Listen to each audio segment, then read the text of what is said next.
We're going to look at a reverse lunge. Miles going to face away from me here. So with the reverse lunge, generally speaking, it can be quad dominant. We tend to use it also as a glute dominant exercise. So we'll look at quad dominant first. So if we're doing a quad dominant reverse lunge, we're going to keep the torso fairly upright. The knee is still going to be driving forward in this instance. And we're going to make sure that the hip stays extended as possible. Now, more often than not, we'll program a hip dominant reverse lunge. Now, what that's going to look like is Miles going to focus here on not the knee driving forward, actually the shin staying vertical throughout here.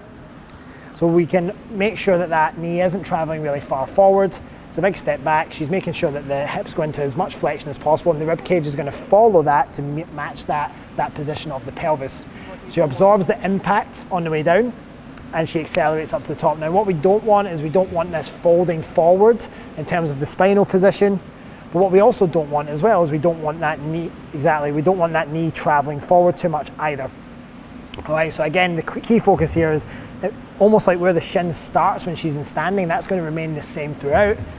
It's a controlled absorbed landings to decelerate the movement on the way down, and a big acceleration from the glute, step back, a big acceleration from the glute to extend to return to that starting position.